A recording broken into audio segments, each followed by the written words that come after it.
Hello dear SSB and OPSC PGT aspirant. ଆଜି କିଛି information ମୁଁ ଆପଣମାନଙ୍କ ସହିତ ସେୟାର କରିବା ପାଇଁ ଯାଉଛି। ଆପଣମାନେ ଦେଖିପାରୁଥିବେ ରିପୋର୍ଟଟି ହୁଏତ ଆଗରୁ ମଧ୍ୟ ଦେଖିଥିବେ। ଏଇଟା ଜୁଲାଇ 7ର ରିପୋର୍ଟ 2026ର ଆପଣମାନଙ୍କୁ ଯେତେ ନମ୍ବର ହେଲା 7554 director of higher secondary education. ତ ଆଜି ଏଇ ଯେଉଁ ଭିଡ଼ିଓ ଅଛି ଏଥିରେ ଆମେ ଡିସ୍କସନ୍ କରିବା ଆଗକୁ ଯେଉଁ ଚେଞ୍ଜେସ୍ ଆସିବ, କ'ଣ ଚେଞ୍ଜେସ୍ ଆସିବ, ହୁଏତ education, psychology, philosophy, commerce, anthropology, sociology, statistics and IRPM, Telugu, Urdu ଏସବୁ ସବଜେକ୍ଟ ପାଇଁ ଯେଉଁ PGT ଏକ୍ଜାମ୍ ଯେତେବେଳେ ଏମାନେ ଦେଉଥିଲେ ତ B.Ed କମ୍ପଲସରି ଏମାନଙ୍କର ହେଉନଥିଲା। ତ ଆଗକୁ ଯାଇକି ହୁଏତ ୟାଙ୍କ ପାଇଁ B.Ed କମ୍ପଲସରି ହେବ କି, ଏ ସବୁର ପ୍ରଶ୍ନର ଉତ୍ତର ଆପଣମାନେ ପାଇଯିବେ। ଆଣ୍ଡ ସର୍ଭିସ୍ କଣ୍ଡିସନ୍ ଯେଉଁ ଚେଞ୍ଜେସ୍ ହେବ ତ କ'ଣ ଚେଞ୍ଜେସ୍ ହେବ ତାର ମଧ୍ୟ ପ୍ରଶ୍ନର ଉତ୍ତର ପାଇଯିବେ। ଦେଖିପାରୁଥିବେ directorate of the higher secondary education Odisha, Janashiksha Bhawan unit 5।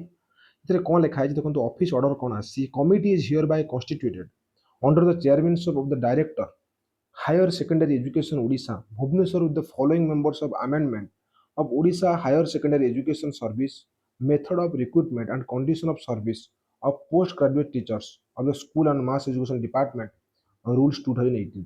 यार जो रूल्स रही 2018, ये जो 2018 ଆପଣମାନେ ନିଶ୍ଚିତ ଭାବେ ଦେଖିପାରୁଥିବେ ଦ ଓଡ଼ିଶା ଗେଜେଟ୍ ଆଣ୍ଡ ଆମର ଯେଉଁ ରହିଛି extraordinary published by authority Cuttack. And ଏ ଯେଉଁ ରୁଲ୍ଟା ରହିଛି 2018ର ଆପଣମାନେ ଭଲସେ ଜାଣିପାରୁଥିବେ। ଏ ଯେଉଁ ରୁଲ୍ ରହିଛି school and mass education department 2018ର, ଏ details rules and regulations in the future ଆଗାମୀ ଯେଉଁ PGT ନୋଟିଫିକେସନ୍ ଆସିବ ଚେଞ୍ଜ ହେଇକି ଆସିବ। ହୁଏତ ଏଇ ନୋଟିଫିକେସନ୍ରେ ଆପଣଙ୍କର ଏଜୁକେସନ୍ ହେଇଯାଉ, ଆପଣଙ୍କର ସାଇକୋଲୋଜି ହେଇଯାଉ, ଆପଣଙ୍କର ଆନ୍ଥ୍ରୋପୋଲୋଜି ହେଇଯାଉ, ଫିଲୋସଫି ହେଇଯାଉ, and statistics, IRPM, Telugu, Urdu and education ଯେଉଁ ରହିଛି ଆପଣଙ୍କର ଆଣ୍ଡ ସୋସିଓଲୋଜି ସବଜେକ୍ଟ ଯେଉଁ ରହିଛି, ଇଏ ସବୁରେ B.Ed କମ୍ପଲସରି ହେଇପାରେ। ଆପଣ ଭାବିଥିବେ ଯେ ଏଇ ଯେଉଁ ସର୍ଭିସ୍ କଣ୍ଡିସନ୍ ଅଛି ଏଇଟା କାହିଁକି ପରିବର୍ତ୍ତନ ହେବା ପାଇଁ ଯାଉଛି। ଏଇଟା ନିଶ୍ଚିତ ଭାବରେ ଆପଣମାନଙ୍କ ମନରେ ବହୁତ ବଡ଼ ପ୍ରଶ୍ନ ଗୋଟେ ଆସୁଥିବ। ଦେଖନ୍ତୁ, ଏ ସର୍ଭିସ୍ କଣ୍ଡିସନ୍ ଏଇଥିପାଇଁ ଚେଞ୍ଜ ହେବ କି ଗୋଟେ କ୍ୱେଶ୍ଚିନ୍ ଉଠେ ଯେ ଯେଉଁ ପିଲାମାନେ ଯାଇକି ଟିଚର ହେବେ କିମ୍ବା ପୋଷ୍ଟ ଗ୍ରାଜୁଏଟ୍ ଟିଚର ହେବେ, ସେମାନେ ପଢ଼େଇବେ କାହାକୁ ନା ଗୋଟେ ସ୍କୁଲ ଲେବୁଲର ପିଲାକୁ ପଢ଼େଇବେ। 11th 12th ଆମେ ଯେଉଁ ଜାଣିଛେ 11th 12th ଯେଉଁଟା +2 first year and second year ବୋଲି ଆମେ କହୁଛେ, ସେଇଟାର ପିଲାମାନଙ୍କୁ ସେମାନେ ପଢ଼େଇବେ। ସେମାନେ ନିଶ୍ଚିତ ଭାବରେ କ'ଣ ହେବା ଦରକାର, ଗୋଟେ ପେଡାଗୋଗି ନଲେଜ ତାଙ୍କ ପାଖରେ ରହିବା ଦରକାର। ଗୋଟେ ପେଡାଗୋଗି ନଲେଜ ରହିବା ଦରକାର।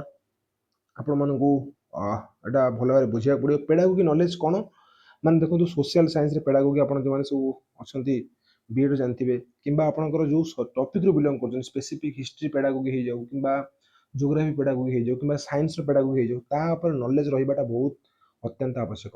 ଯଦି କ୍ଲାସ ରୁମ୍ର ଆସେସମେଣ୍ଟ, କ୍ଲାସ ରୁମ୍ ମ୍ୟାନେଜମେଣ୍ଟ ଉପରେ ଯଦି ଗୋଟେ ପିଲାର ନଲେଜ ନାହିଁ, ତାହେଲେ ସେ କ'ଣ କରିପାରିବ ନାହିଁ, ମାନେ ସେ ପିଲାଙ୍କୁ ପଢ଼େଇ ପାରିବ ନାହିଁ କି ବୁଝେଇ ପାରିବ ନାହିଁ ଭଲ ଭାବରେ।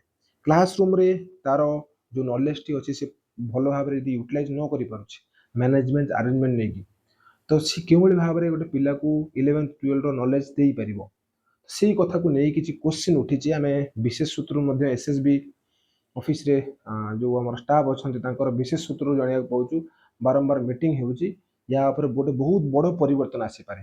ଦେଖନ୍ତୁ, ମୁଁ ଆପଣଙ୍କୁ ଅଫିସିଆଲି କହିବି ନାହିଁ ଯେ ଏଇଟା ଚେଞ୍ଜ ହେବ ବୋଲି, ବିକଜ ଅଫିସିଆଲ ଗଭର୍ଣ୍ଣମେଣ୍ଟ ଅର୍ଡର ଆସିପାରେ।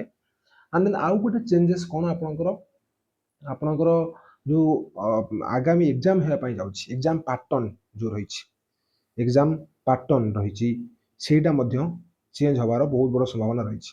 ତ ଆପଣମାନେ ପଚାରିବେ କେମିତି କ'ଣ ପାଇଁ। ଦେଖନ୍ତୁ, ଆପଣ 2017ରୁ 2020 ଯାଏଁ ଯେକୌଣସି ବି OPSC PGTର ଏକ୍ଜାମିନେସନ୍ ଆପଣ ଦେଖିଦେବେ, ସେ ଏକ୍ଜାମିନେସନ୍ରେ ଆପଣଙ୍କର ଯେଉଁ ପେପର 1 ରହିଛି, ଆପଣଙ୍କର ଯେଉଁ ପେପର 1 ରହିଛି, ପେପର 1 ଯେଉଁ ରହିଛି, ପେପର 1ରେ ଆପଣ ଦେଖିବେ ଯେ ଫାଷ୍ଟ 50ଟା କ୍ୱେଶ୍ଚିନ୍ ଆସିଛି।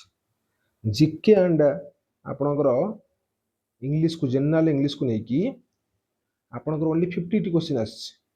କିନ୍ତୁ ପରବର୍ତ୍ତୀ ସମୟରେ 2021 ହେଇଯାଉ କିମ୍ବା ଆପଣଙ୍କର 23 ହେଇଯାଉ, ଯେଉଁ ନୋଟିଫିକେସନ୍ ଆସିଛି 2024ରେ ଯେଉଁ ଏକ୍ଜାମିନେସନ୍ ହେଇଛି, ସେ ନୋଟିଫିକେସନ୍ ଆପଣ ଦେଖିବେ 100ଟି କ୍ୱେଶ୍ଚିନ୍ ଅଛି।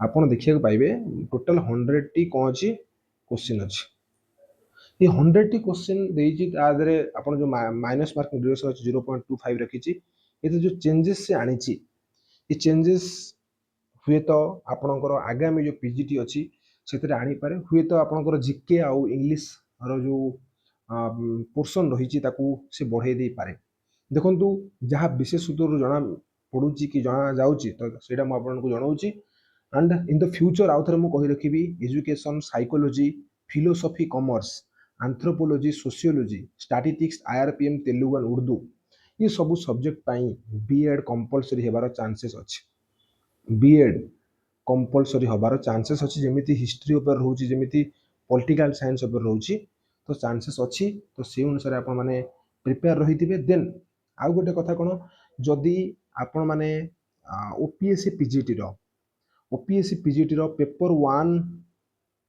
कोठू सब्सक्रिप्शन नौजंदी किंबा आपन को मिलू नाही यार प्रीवियस क्वेश्चन को प्रॉपर एनालिसिस हेबो हम चैनल रे विथ प्रॉपर एनालिसिस सब प्रीवियस क्वेश्चन को पीवाईक्यू जोटा आपन रही को पोर्शन केते क्वेश्चन आसुची एंड आपन को यार स्पेसिफिक क्लास मध्य फ्री रे ही दिया जिवो आपन बहुत टंकाटा निया जिवो नाही सेति पई आपन हम चैनल को सब्सक्राइब कर रखंतु एवं फ्यूचर नोटिफिकेशन पई वेट करंतु तो निश्चित भाव आसीबो एंड जदि आपन पेपर 1 रो सिलेबस देखंतु आपनकर ओपीएससी माने स्पेसिफिकली प्रोवाइड करे नाही किंतु तारो माने क्वेश्चन पैटर्न को लेकी जो स्पेसिफिक क्वेश्चन सब आसुची तार सिलेबस मध्य हम चैनल प्रोवाइड करिछि यदि आपन देखि नाहंती तो निश्चित भाव में मुझे डिस्क्रिप्शन लिंक दे दूची जे पेपर 1 रो सिलेबस को प्रॉपर्ली डिटेलली देखंतु एंड ये सर्विस कंडीशन जो रही मैं आपको कहली चेंज होवार अच्छी सेटा आपण माने एबे ऑफिशियली न जानिचंती किंतु किछि दिन भीतर जो नोटिफिकेशन आसीबो कि जो चेंजेस आसीबो जो मॉडिफिकेशन आसीबो जो नोटिफिकेशन देखिले आपण